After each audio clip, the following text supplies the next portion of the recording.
What do you think I'm going to start with, ladies and gentlemen? North Korea? No. The budget and the wall? I'll get to that. Do you know there was a blockbuster story in, of all places, Politico? Today, this morning?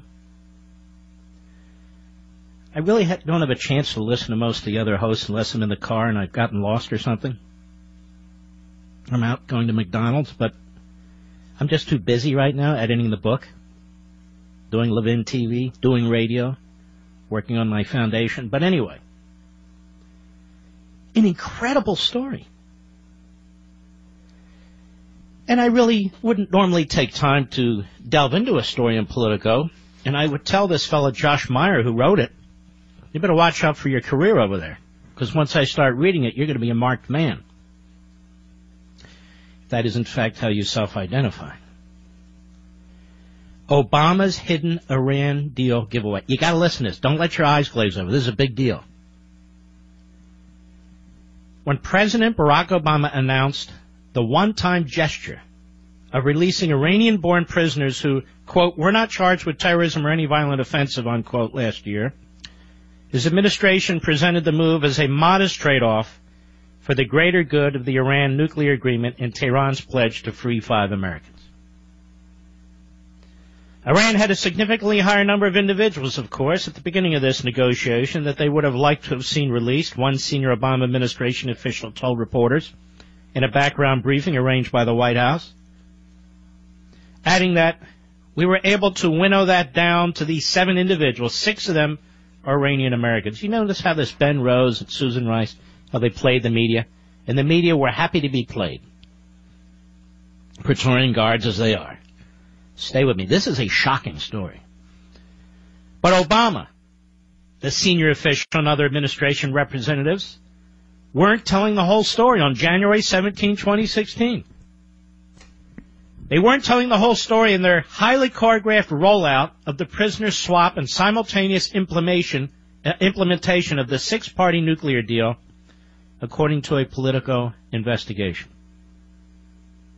In his Sunday morning address to the American people, Obama portrayed the 7 men he freed as civilians. The senior official described them as businessmen convicted of or awaiting trial for mere sanctions related to offensives, violations of the trade embargo.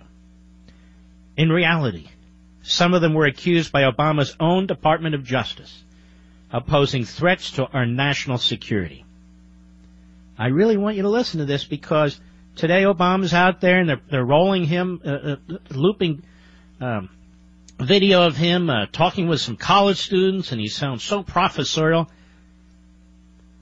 They're allegedly, these 3 of them were allegedly part of an illegal procurement network, listen, supplying Iran with U.S.-made microelectronics with applications in surface-to-air and cruise missiles like the kind Tehran test-fired recently, prompting a still-escalating exchange of threats with the Trump administration. Another was serving an 8-year sentence for conspiring to supply Iran with satellite technology and hardware. As part of the deal, U.S. officials even dropped their demand for $10 million that a jury said the aerospace engineer illegally received from Tehran. And in a series of unpublished court filings, the Justice Department dropped charges and international arrest warrants against 14 other men, all of them fugitives. The administration did not disclose their names or what they were accused of doing, knowing only in an unattributed 152-word statement about the swap that the U.S., quote, also removed any Interpol red notices and dismissed any charges against 14 Iranians for whom it was assessed that extradition requests were unlikely to be successful. 3 of the fugitives allegedly sought to lease Boeing aircraft for an Iranian airline that authorities say had supported Hezbollah, the U.S. designated terrorist organization. A 4th, Behruz Dolatadeh, was charged with conspiring to buy thousands of U.S.-made assault rifles and illegally import them into Iran. A 5th, Amin Ravan, was charged with smuggling U.S. military antennas to Hong Kong and Singapore for use in Iran. U.S. authorities also believe he was part of a procurement network providing Iran with high-tech components for an especially deadly type of IED used by Shiite militias to kill hundreds of American troops in Iraq.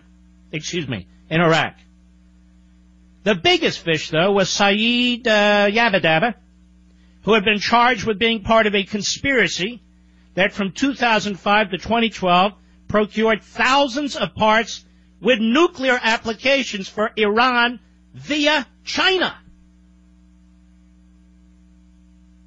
That included hundreds of U.S.-made sensors for the uranium enrichment centrifuges in Iran, whose progress had been prompting the nuclear deal talks in the first place. When federal prosecutors let's just stop. Obama freed these people, sent them back to Iran. Any potential charges were dropped. Any pending charges were dropped. Those in jail were let out. And he lied. And his surrogates lied. And therefore the media lied about who they were and the significance of this. Because Obama was in heat. He was obsessed. He was in a frenzy to get this deal done. And he surrendered America's national security to do it. All the talk about the connections between the Russians and Trump, and the Russians and some minor guy, this Carter Page, and the Russians this and the Russians that. I despise Putin, but you know what? Barack Obama has done more damage to America than Vladimir Putin could do in his best day. Barack Obama did more damage to our national security, to the United States military, to our border security, to our internal security with our police, than any foreign enemy or opponent could possibly achieve. This is a stunning story. And it gags me to say to Politico, I tip my hat, for once. Now let's go on. When federal prosecutors and agents learned the true extent of the releases, many were shocked and angry. Some had spent years, if not decades, working to penetrate the global proliferation networks that allowed Iranian arms traders both to obtain crucial materials for Tehran's illicit nuclear and ballistic missile programs, and in some cases, to provide dangerous materials to other countries. They didn't just dismiss a bunch of innocent business guys, said one former federal law enforcement supervisor, centrally involved in the hunt for Iranian arms traffickers and nuclear smugglers, and then they didn't give a full story of it. And now let's stop there for a minute. Oh, you got to think outside the box. You got to look at the full horizon here. So the White House is calling the shots on these prosecutions. The White House is calling the shots on the release of these people, right, Mr. Producer? Obama's reaching into the Justice Department. He's reaching into the FBI. He's reaching into the NSA. These calls are coming from the top, him and Kerry. And yet we are to believe, on the matters that I've tried to help uncover, and others have, that all through the summer and the fall and into the winter, when there was incidental collection of information on Trump World and leaking to the media on Trump World, that the President of the United States, he didn't know anything. You have no evidence. He didn't know anything. Nobody knows anything. Susan Rice was fine. What's the problem, Mark? What's the problem, Mark? And here they know everything. One day, it'll come out. I don't know if I'll be alive, but one day it'll come out. In its determination to win support for the nuclear deal and prisoner swap from Tehran and from Congress and the American people, the Obama administration did a lot more than just downplay the threats posed by the men it let off the hook, according to Politico's findings. By the way, I want to thank Bob Corker for aiding and abetting Barack Obama in this. If we had gone through the treaty process, requiring a supermajority of the Senate for ratification, this information may well have come out. That's the entire purpose of the treaty clause. So the Senate really delves into these things and informs the American people as well as themselves. But they did none of it. They gave Obama a complete pass.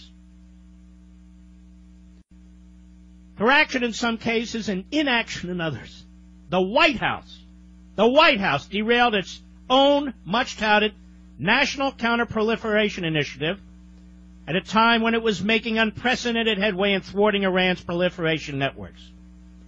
In addition, the Politico Investigation found that Justice and State Department officials denied or delayed requests from prosecutors and agents to lure some key Iranian fugitives to friendly countries so they could be arrested.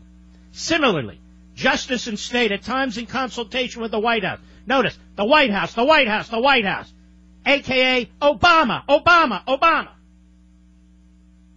Slow down efforts to extradite some suspects already in custody overseas, according to current and former officials and others involved in the counterproliferation effort. And as far back as the fall of 2014, Obama administration officials began slow-walking some significant investigations and prosecutions of Iranian procurement networks operating in the United States. These previously undisclosed findings are based on interviews with key participants at all levels of government and an extensive review of court records and other documents. Jake Tapper, are you out there? Brian Stetzler, are you still out there? Brian Ross, all clowns. Real clown show. And of course the Morning Schmo, a.k.a. Deliverance Boy. Clearly there was an embargo on any Iranian cases, according to the former federal supervisor. Did you hear this? Clearly there was an embargo on any Iranian cases. Of course it pissed people off, but it's more significant that these guys were freed and that people were killed because of the actions of one of them, the supervisor added, in reference to Ravon and the IED network. The supervisor noted that in agreeing to lift crippling sanctions against Tehran, stop right there.